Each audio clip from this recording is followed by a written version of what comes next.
Bien, vamos a ir a la palabra del Señor.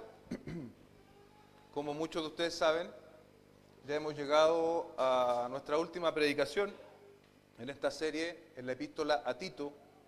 Específicamente la número 15 y el 16 dice: todas las cosas son puras para los puros, pero los corrompidos e incrédulos nada es puro, sino que tanto su mente como su conciencia están corrompidas. Profesan conocer a Dios, esa es como una señal de los falsos maestros, pero con sus hechos lo niegan, siendo abominables y desobedientes e inútiles para cualquiera buena obra. La naturaleza corrupta del falso maestro puede vestirse de piedad por algún tiempo.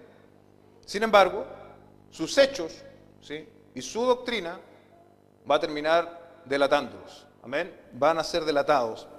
Y esto es verdad hace 2000 años en Creta y también es verdad para la iglesia actualmente. Hoy día, obviamente, los métodos de los falsos maestros se van actualizando, diversificando, siendo más atrayentes, pero la esencia, esa naturaleza corrupta, se mantiene, ¿ok? Tuercen la verdad bíblica, y lo grave, ¿cierto?, de los falsos maestros es que tuercen la verdad bíblica y dejan a los hombres en condenación. Donde se pervierte la verdad del Evangelio, podemos tener un mensaje muy llamativo, pero dejamos a los hombres en condenación. No pasamos de hacer una reunión de tipo social más que otra cosa. Ayer me pasó una anécdota, quizás sirve de ilustración, sin mencionar a los directamente involucrados, pero estaba trabajando y vino una persona y me dijo que iba a determinada iglesia de determinado pastor muy famoso acá en Santiago, una mega iglesia en lo que conocemos. Y ella me dice, pero no, es mucho ya, yo sé que de pronto hay que hacer algunas bromas para llamar la atención de la gente, para hacerlo más lúdico, pero lo de este hombre ya es mucho. Él prácticamente se para a decir chistes arriba, yo creo que es mucho. Y andaba buscando otra congregación. Lo llamativo, hermano, es que dicha persona, la que me hace este comentario, es una persona con muy poca formación, tanto doctrinal como académica, muy poca. Entonces me llamó poderosamente la atención que el sentido común de la gente, el propio sentido común, el escuchar a alguien que habla demasiado de sí mismo, que hace muchos chistes cuando está predicando, le da una alerta a las personas, sin necesidad de tener una gran instrucción bíblica, ni siquiera académica. Y bueno, yo daba gracias al Señor. A veces uno cree que eso no pudiese suceder, sin embargo sucede, hermano. Dios abre los ojos de las personas y los falsos maestros siguen estando en medio nuestro. Por lo tanto, nosotros debemos cuidarnos de ellos. El capítulo 2, vimos implicaciones prácticas del Evangelio en los distintos grupos etarios. Para empezar, ¿no? Se habló de los ancianos, ancianas, jóvenes, a los que servían como esclavos en dicho contexto y que habían abrazado el cristianismo, también tiene palabras para ellos. La sana doctrina, y esta es una idea que creo encierra bien el capítulo 2, siempre tiene una expresión práctica en la vida del creyente, ¿sí? Por lo tanto, si no es así, nuestra sana doctrina no es más que una linda teoría. Siempre debe haber una expresión práctica, visible, de nuestra sana doctrina. Y me parece que yo lo dije en el transcurso de esta serie. Los que vociferan más que son sana doctrina, generalmente no lo son. Porque la sana doctrina prioritariamente tiene una manifestación, de nuevo, práctica. Yo no necesito andar con la etiqueta de sana doctrina. ¿Amén? Lo que hablamos, lo que predicamos y lo que vivimos dice si somos o no sana doctrina y no cuánto lo gritemos o lo publiquemos. Amén. Esta actitud piadosa que deben tener todos los cristianos de diferentes edades y de diferentes, podríamos decir, labores, ¿cierto? Debe ser reverente siempre en la espera de la segunda venida del Señor. También nos hablaba de eso el texto. Sabiendo que nuestra conducta cristiana, ¿cierto?, tiene como fuente la obra redentora del Señor Jesucristo. El apóstol le dice a Tito: esto habla, exhorta y reprende con toda autoridad, que nadie te menosprecie. Y finalmente el capítulo 3 se inicia con un fuerte llamado a respetar las autoridades, a mostrar una conducta cristiana consistente. Otra vez, como usted puede ver, está bañado el libro, ¿cierto?, de un llamado a las buenas obras. Amén. De un llamado a las obras, teniendo en cuenta quiénes éramos nosotros antes. Y esto es importante, ¿no? El capítulo 3, verso 3, 4, porque nosotros también en otro tiempo éramos necios, desobedientes, extraviados, esclavos de deleites y placeres diversos, viviendo en malicia y envidia, aborrecibles, odiándonos unos a los otros. Pero cuando se manifestó, eso es maravilloso, los peros en la Biblia, ¿no? Pero cuando se manifestó la bondad de Dios nuestro Señor y su amor hacia la humanidad, ahí viene un cambio, para otra vez, si usted sigue el texto, decantar en la poderosa obra de Cristo, que es finalmente la que es responsable de esta nueva vida, en los versos 5 al 7. En definitiva, iglesia, no a nosotros, amén, sino a su nombre sea gloria. No a nosotros, sino a su nombre sea gloria. Finalmente, la semana anterior, otra reiteración sobre las buenas obras, evitar la contienda doctrinal, un llamado a evitar la contienda doctrinal, cuando el fruto de esa contienda es vano, ¿cierto? Y a tomar serias medidas con los que traen división a la iglesia. Tan serias las medidas que tenemos que tomar que después de 1 y 2 reprensiones es necesario expulsar a los tales. Un conciso resumen con el cual pretendo introducir lo que es la última predicación de esta pragmática epístola. Yo suelo utilizar la palabra pragmática en un sentido negativo, pero aquí la quiero utilizar en un sentido positivo. La carta es pragmática porque nos envía y nos da referencias que son útiles para nosotros. No necesita ser un gran erudito bíblico para ver lo que el Señor nos está mandando aquí. Amén. Por eso es pragmática y la Biblia también tiene esto, ¿cierto? Tiene que ser práctica porque está escrita para hombres, mujeres, iglesias, como también lo somos nosotros. Vamos entonces a nuestro texto esta mañana. Tito capítulo 3, versos 12 al 15. Cuando te envíe Artemas o a Tíquico, procura venir a verme a Nicópolis, porque he decidido pasar allí el invierno. Encamina con diligencia a Zenas, intérprete de la ley, y a Apolos, para que nada les falte, y que los nuestros aprendan a ocuparse en buenas obras, atendiendo a las necesidades apremiantes, para que no estén sin fruto. Todos los que están conmigo te saludan. Saluda a los que nos aman en la fe. La gracia sea con todos ustedes. Señor, hemos dado lectura al texto bíblico con el cual terminamos esta serie en la carta a Tito. Te ruego, Dios, que no hayamos pasado en vano 14 reuniones prácticamente hablando de esto, sino que esto sea un llamado para cada uno de nosotros a vivir la vida cristiana, a manifestar buenas obras, a tener un lente que nos ayude a discriminar, bien digo, lo que es verdadero de lo que es falso. Te lo pedimos en el nombre de Jesús. Amén y amén. El primer punto le he denominado planificación y disposición. Planificación y disposición. Existen otras personas, según el texto, en capacidad de reemplazar a Tito. ¿Se da cuenta? Estos son Artemas, o incluso una segunda alternativa para el apóstol Pablo era Tíquico. Y podemos inferir esta posibilidad del propio texto, ¿cierto? Pues dice, cuando te envíe a Artemas o a Tíquico, procura venir a Nicópolis. Es decir, el apóstol iba a enviar a alguno de estos dos hermanos para que Tito pueda estar libre para encontrarse con él en esta localidad. Amén.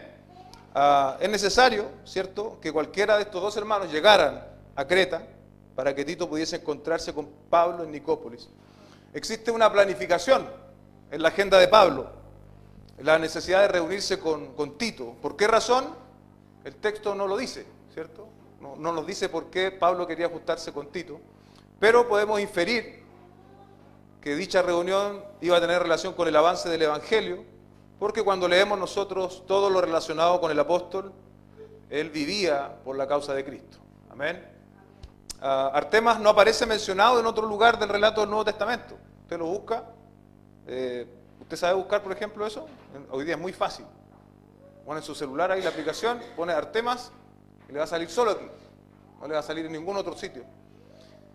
Y leyendo un comentario que me llamó la atención, dice, este hombre es desconocido para nosotros, pero para Dios no. Es un buen pensamiento, es una buena observación.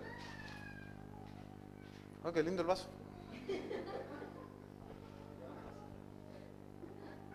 pero se agradece el contenido, hermano. Bien, me distraje, hermano. Comentarios que uno no tiene que hacer. Predicación 1. Bien, entonces, les decía respecto de Artemas, ¿no? Que no aparece en otra parte, y ese comentario me llamó la atención, porque precisamente nosotros tenemos esta tendencia a valorar según lo destacado del nombre.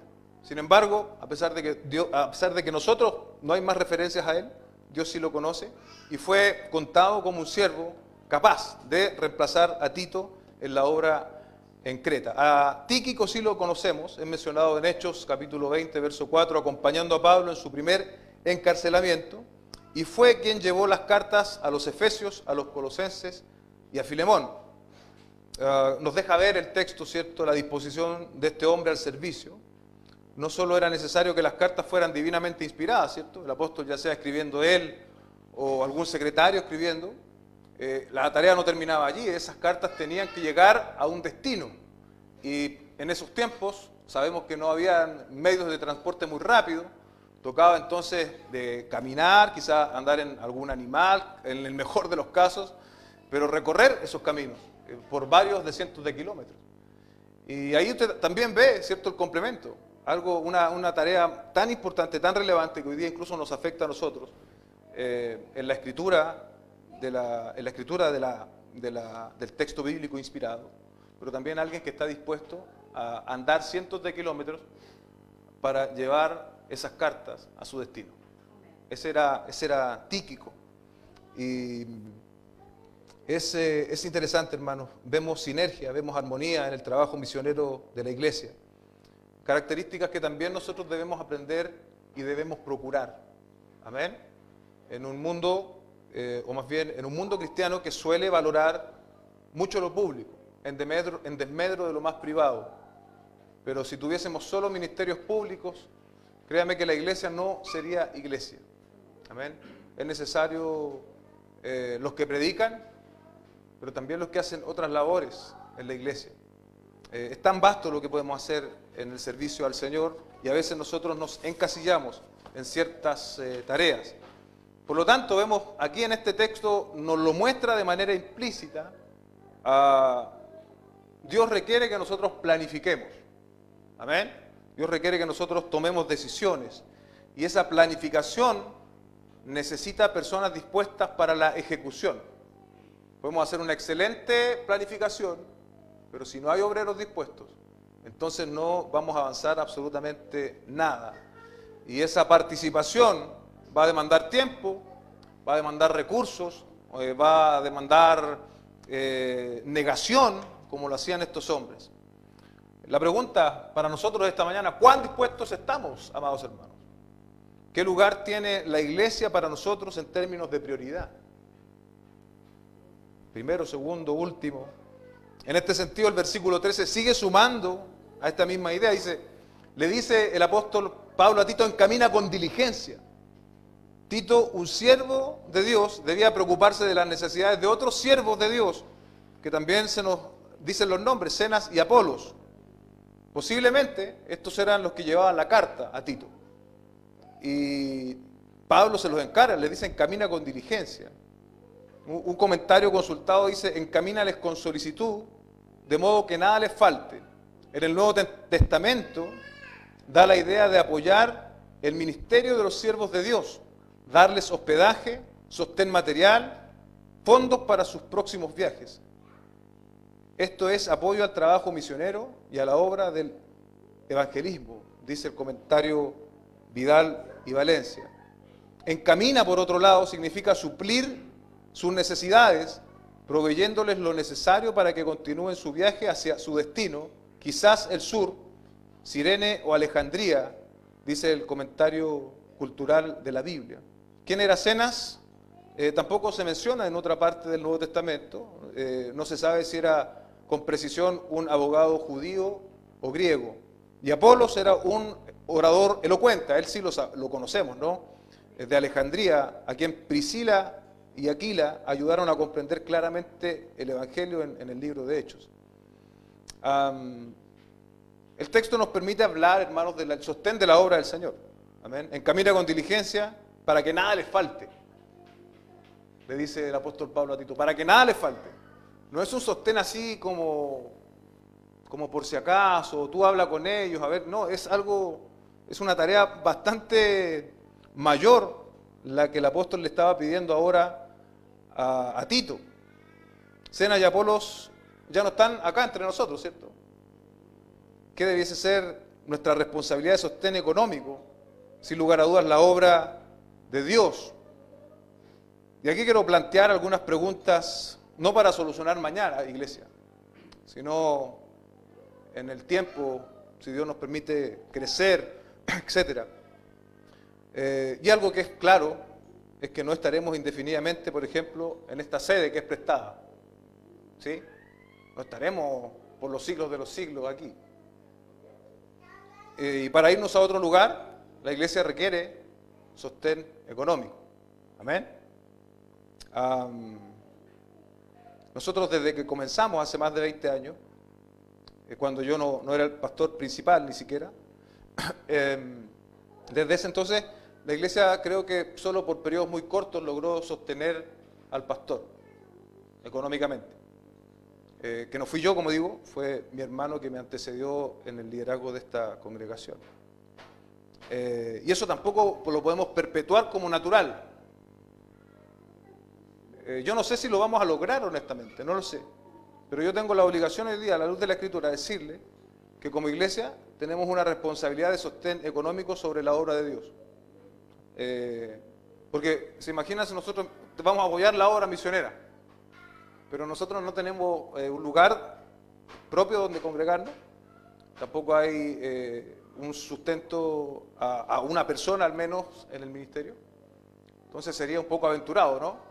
El sostén necesariamente debe empezar por casa, por casa. Necesitamos más diligencia en este sentido. En teología, pasando a otro tema, respecto y en contraste con la planificación, en teología hablamos de la voluntad secreta de Dios. Dice relación con lo que Dios hará mañana, en los próximos días, meses o años. Eso no lo sabemos.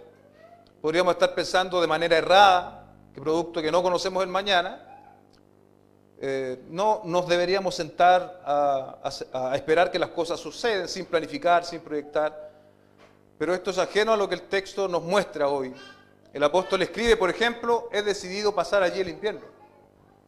El propio apóstol toma decisiones, que las vemos también cuando él envía a ciertas personas, pide que se encuentren con él en otro lado, y nos da luces, ¿cierto? Nos da una dirección necesaria en nuestra planificación. Como iglesia, como familia, como individuos, debemos planificar. Ahora, ¿será que esa planificación será perfecta todas las veces? Claro que no. Producto de nuestra propia humanidad, vamos a fallar. Pero tenemos que planificar, tenemos que proyectarnos, tenemos que mirar hacia el futuro en un marco que Dios nos ha dado. Amén. ¿Cuál es nuestro marco? La palabra del Señor. Amén. No podríamos proyectar nada ajeno a lo que la Escritura nos manda. Amén. Pablo con autoridad está moviendo los hilos, enviando gente, trayendo a otros, encargando el cuidado, decidiendo dónde pasar el invierno, que por lo que entiendo era muy crudo, pero todo esto está relacionado ¿con qué? Con la obra de Dios. Amén. Él no está hablando de planes propios. Su mente está cautiva al Señor y él todo lo que está escribiendo tiene que ver con la obra de Dios. Nuestros planes como iglesia, por lo tanto, deben procurar la gloria de Dios, el avance del reino de Dios y su evangelio. ¿Lo vamos a hacer perfecto? Claro que no, iglesia, vamos a fallar. El liderazgo, su pastor va a fallar, usted va a fallar. Pero mientras se permanezca en temor y en reverencia a la palabra de Dios, lo que Dios nos ha dado es digno de ser respetado y obedecido. Recordemos las palabras del autor de la carta a los Hebreos en 13:17. Obedezcan a sus pastores y sujétense a ellos, porque ellos velan por sus almas como quienes han de dar cuenta. Permítanles que lo hagan con alegría y no quejándose, porque eso no será provechoso para ustedes. Podemos hacer excelentes planes en pro del avance del Evangelio, del reino de Dios, pero dichos planes, amados hermanos, te necesitan a ti. La iglesia local no es de un hombre, no es de un nombre. La iglesia local es un cuerpo cuyos miembros participan, se edifican, se consuelan, están los unos con los otros, se involucran en la obra del Señor. Personas que están dispuestos a ejecutar, a soportar, a financiar para que la obra del Señor avance. Eso es lo que entiendo el texto nos enseña en su primera parte. Ahora, en el verso 14, yo le coloqué buenas obras prioritarias. El texto nos dice, y que los nuestros aprendan a ocuparse en buenas obras, atendiendo a las necesidades apremiantes para que no estén sin fruto. Comentario bíblico, Nuevo Continente, dice Pablo, habla de los nuestros, una construcción para señalar a los seguidores del apóstol y de Tito, distinguiéndolos de los falsos maestros y sus seguidores. Ahí está el contraste, por eso el apóstol escribe los nuestros, ¿no? Y luego algo muy importante, interesante en el texto, ¿no? Aprendan a ocuparse en buenas obras. Hay un camino de aprendizaje en la vida del cristiano. En ocasiones nosotros esperamos librarnos del aprendizaje, porque el aprendizaje supone esfuerzo, supone compromiso, dedicación, tiempo. Y si bien, como dice Efesios, ¿no?, hay obras que Dios preparó de antemano para que anduviésemos en ellas, acá el texto nos está complementando que tenemos que, ciertamente, aprender a ocuparnos en buenas obras. ¿Cuánto es lo que el mundo nos ha educado, iglesia? Mucho. El mundo nos sigue educando a través de su propaganda, a través de la publicidad, y nos inserta ideas. Y cuando nosotros venimos a la fe, venimos con una carga de información tremenda. Esa carga de información, cuando tú llegas a Cristo, cuando te conviertes, no se va automáticamente. Requiere un proceso, como dice el pastor Núñez, es como una madeja de lana enredada. Entonces toca empezar a tirar esa madeja para que se desenrede, para sacar esas viejas costumbres, actitudes, modos de pensar. Y es allí donde tenemos que aprender a ocuparnos en buenas obras. El texto es bastante radical en la NBLA, ¿no? Dice, atendiendo a las necesidades apremiantes. De hecho, entre la NBI y la Reina Valera es el que lo expresa con más fuerza, atendiendo a las necesidades apremiantes. Por contexto cercano, ¿cierto? Estas necesidades apremiantes deben estar relacionadas con lo mencionado en el versículo anterior, respecto de Zenas, ¿cierto?, y Apolos. En consecuencia, atender dichas necesidades es importante. ¿Y por qué es importante? Porque en tanto Tito entendiera que era prioridad, el evangelio iba a seguir avanzando, el reino de Dios iba a seguir avanzando. A modo de ilustración, me parece útil lo que se nos relata en Tercera de Juan, Tercera de Juan, versos 3 al 10.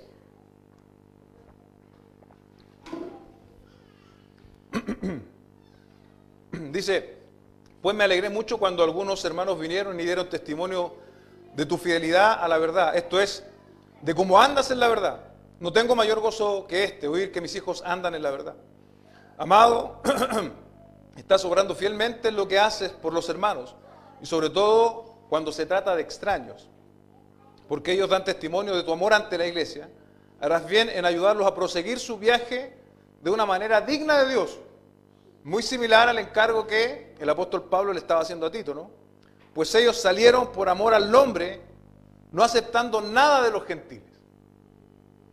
Hace algún tiempo compartimos, no recuerdo hace cuánto, pero compartimos este texto también. Y veíamos la independencia, ¿cierto?, de la iglesia en términos de sostén. Cómo la iglesia debe sostenerse a sí misma. Por tanto, nosotros debemos acoger a tales hombres para que seamos colaboradores, bendigo, en pro de la verdad. De nuevo, es una idea muy similar a la que estamos compartiendo esta mañana.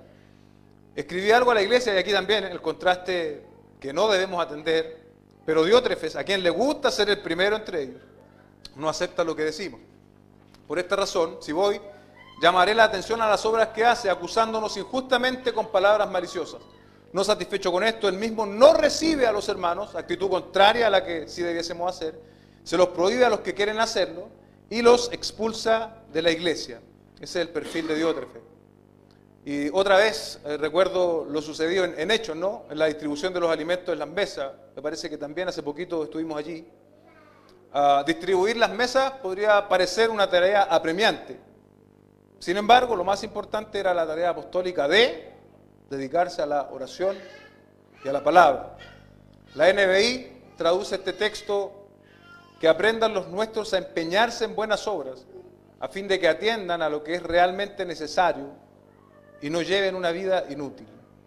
Lo apremiante y lo que da fruto tiene una relación con la extensión del reino de Dios mediante la predicación del Evangelio.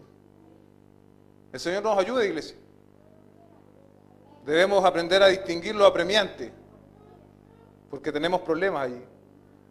Lo realmente necesario desde la óptica de Dios y no desde la nuestra. Porque una vez que lo distingamos, una vez que sepamos qué es lo importante, qué es lo apremiante, debemos seguirlo con toda intención. Amén. Finalmente la despedida en el verso 15 dice: todos los que están conmigo te saludan. Saluda a los que nos aman en la fe. La gracia sea con todos ustedes. Pablo, dice un comentario consultado, liberado de su primer encarcelamiento, estaba viajando por Asia Menor y Macedonia, acompañado de varios amigos. Eso lo entendemos allí, ¿no? Dice: todos los que están conmigo te saludan. Otra vez el texto nos permite ver la comunidad de creyentes. Un saludo particular a Tito, pero también a los que nos aman en la fe. La palabra fe aquí, referido a doctrina. Por lo tanto, ¿a quién excluye? Esto es interesante también. ¿A quién excluye cuando el apóstol Pablo escribe a los que nos aman en la fe, entendiendo que fe se refiere a doctrina? Excluye a los falsos maestros, ¿no? Es decir, nosotros enviamos saludos a los que comparten una fe común con nosotros. Pero los falsos maestros que están allí, interfiriendo la labor de la iglesia, interfiriendo la labor de Tito, a ellos este saludo no es extensivo, no los reconocemos como hermanos en el fondo, podríamos decir. Probablemente Pablo no conocía a todos los que iban a leer esa carta, sin embargo su saludo es genuino, no es solo cortesía, y esto al menos nos deja alguna enseñanza, amados hermanos. La comunidad de cristianos está más allá de estas cuatro paredes. Amén. Yo lo quiero graficar así: está más allá de nuestra realidad congregacional, distintas denominaciones, confesiones, los que han sido alcanzados por la obra del Señor. ¿Sí? Estamos unidos en una misma fe.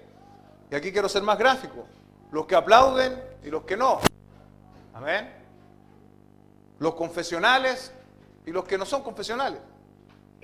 Los que cantan himnos y los que tal vez cantamos una música más contemporánea. Los que levantan las manos y los que tal vez no las levantan. No quise entrar en temas escatológicos para no entrar en conflictos, pero también somos hermanos en la fe. Somos hermanos, tenemos un mismo Salvador.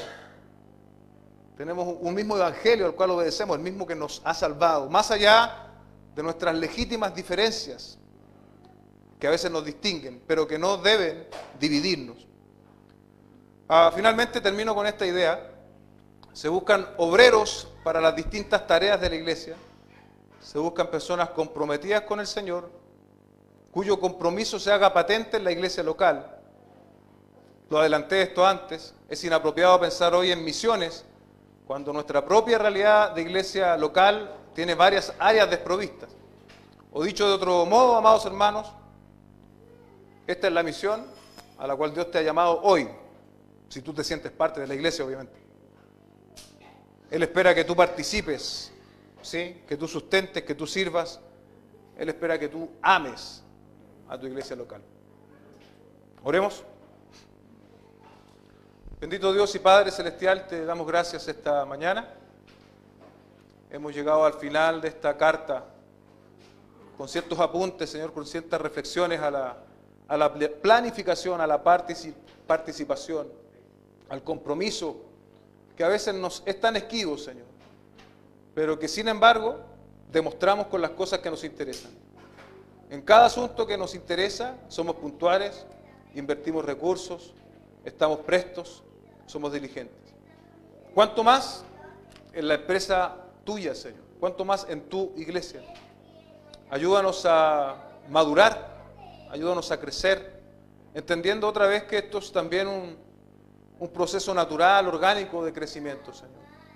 Te ruego que tu propia palabra sea la que nos ayude a seguir creciendo, a seguir desarrollándonos, Señor, a seguir cumpliendo el propósito más particular con el cual tú has levantado esta iglesia local, que obviamente suma a un propósito general, Señor, y es el avance de tu reino. Te damos infinitas gracias, Señor, por esta palabra. Gracias por haber estado durante 14 predicaciones, Señor, compartiendo este mensaje. Te ruego, Dios, que no quede sin fruto. Te ruego, Dios, que halle en nosotros, en cada uno de nosotros, una tierra abonada, fértil para crecer. Y tal vez si la memoria es frágil, vamos tal vez volver a oírlos, volver a escuchar estos mensajes, pidiéndote y rogándote que tú los apliques a nuestra vida, Señor. Te damos gracias en el nombre de Jesús, nuestro Señor. Amén y amén.